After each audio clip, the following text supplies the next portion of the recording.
அன்பான தேவ பிள்ளைங்களே, யாவரும் எப்படி இருக்கீங்க? ஆண்டவராக இயேசுவின் நாமத்தினாலே உங்களை வாழ்த்தி ஆசீர்வதிக்கிறேன். இந்த வாரத்துக்கு உண்டான தேவனுடைய வார்த்தையை நாம் சுருக்கமாக தியானிப்போம்.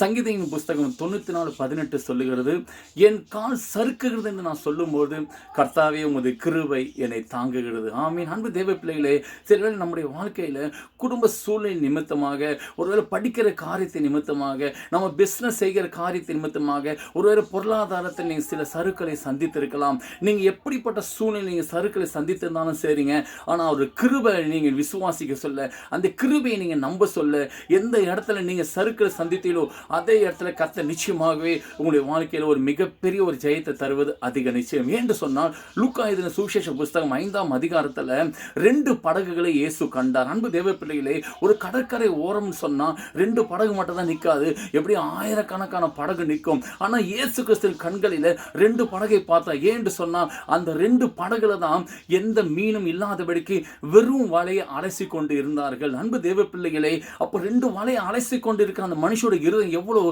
சோர்ந்து போயிருக்கும் பாருங்களேன். எத்தனை தோல்வி, எத்தனை விதமான போராட்டம், எத்தனை விதமான அவமானம். என்று சொன்னால் கடல் சொன்னால் அநேக மீன்கள் கிடைக்கிற இடம், அநேகரோட படகுல ஒருவேளை மீன் இருந்திருக்கலாம், ஆனால் இந்த 2 படகுல தான் மீன் இல்லை. அவங்க சோர்ந்து போய் அந்த வெறும் வலையை அலசி கொண்டு இருக்கிறார்கள். இயேசு கிறிஸ்து அந்த படகை கண்ட உடனே இயேசு கிறிஸ்து ஒரு மனுஷனை கேட்கிறார், இந்த படகு எனக்கு கொடுப்பான்னு சொன்ன உடனே இயேசு கிறிஸ்து அந்த படகுல ஏறி அங்க இருக்கிற ஜனங்கள் சில வார்த்தையை பிரசங்கிக்கிறார். அது முடிந்த உடனே இந்த படகை நீங்க ஆழத்துக்கு கொண்டு போய் வலையை வீசுங்கன்னு சொல்ல அந்த தோல்வியில் இந்த மனுஷன் சொல்றான், ஏன் இரவு முழுவதும் நாங்கள் பிரயாசப்பட்டோம், ஆனா ஒரு மீன் கூட அகப்படவில்லை என்று சொன்ன உடனே ஆண்டு சொல்றாரு, நீ என்னுடைய வார்த்தையை நம்பிவா என்று சொன்னார், நீ என் வார்த்தையை விசுவாசிப்பு என்று சொன்னார், எந்த இடத்துல நீ தோல்வி சந்திச்சியோ அதே இடத்துல நான் உன்னை ஜெயத்தை தரும் என்று சொன்ன உடனே இயேசு கிறிஸ்துவின் வார்த்தையை நம்பி அந்த கடற்கரையில் வலையை வீசுகிறான். பாருங்களேன், அவன் வீசி அந்த வலையை எடுக்க சொல்ல மிகுதியான மீன்கள் பிடித்தான்.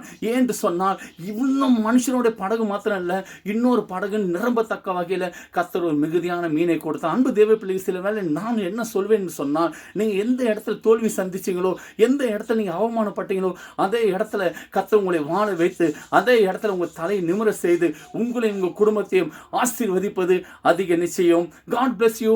கர்த்தர் தாமே உங்களை ஆசீர்வதிப்பாராக. ஆமென்.